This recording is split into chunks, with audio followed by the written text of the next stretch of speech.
एकीकडे राज्यामध्ये आजपासून राष्ट्रीय जनगणनेच्या पहिल्या टप्प्याला सुरुवात होतीये। यावेळेला पहिल्यांदाच स्वगणनेचा पर्याय नागरिकांसाठी उपलब्ध करण्यात आलाय।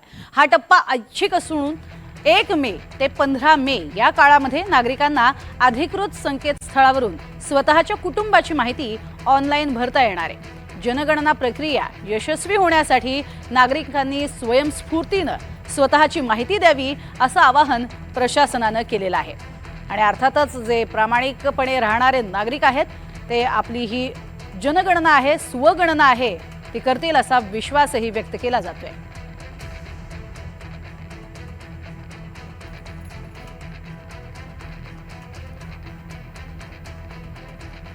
तर नेमकी ही स्वगणना कशी करायची, त्यासाठी काय काळजी घ्यायची जाणून घेऊयात। ग्राफिक्सच्या माध्यमातून नेमकी कोणती काळजी घेणं यासाठी गरजेचं आहे।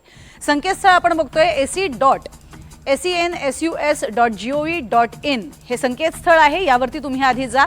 एका कुटुंबासाठी एकच अर्ज तुम्हाला भरता येणार आहे। एकूण 33 प्रश्नांची माहिती यामध्ये भरावी लागेल आणि अर्थातच ती अचूक भरणं अपेक्षित आहे। कोणतीही कागदपत्र अपलोड करण्याची आवश्यकता यामध्ये नाहीये। तर माहिती पूर्ण भरल्यानंतर तुम्हाला 11 अंकी युनिक आयडी मिळणार आहे। तर हा आयडी पुढील पडताळणीसाठी जतन करून ठेवणं हे मात्र आवश्यक असेल।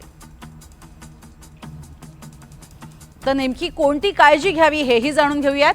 अधिकृत संकेतस्थळावरतीच तुम्ही माहिती भरताय ना याचीही तुम्ही आधी खातरजमा करून घ्या। संशयास्पद लिंक किंवा संदेश टाळा। तसंच SMS ईमेलचा स्रोत हा देखील तपासून घ्या।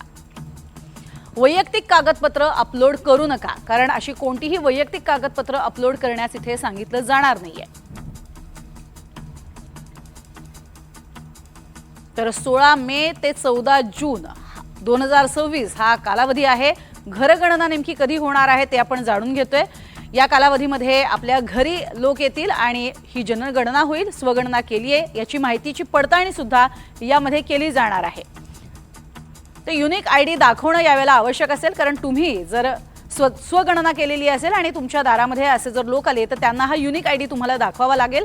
स्वगणना न केलेल्या नागरिकांची मात्र माहिती अधिकारी जे आहेत ते स्वतः भरून घेतील। ती माहिती तुम्हाला देणं अगदी सविस्तरपणे अपेक्षित आहे। 33 प्रश्नांची उत्तरे यामध्ये तुम्हाला द्यावी लागणार आहेत आणि त्या प्रश्नांची अचूक उत्तरं, योग्य उत्तरं तुम्हाला द्यायची आहेत। वयात पुढच्या आणखीन एका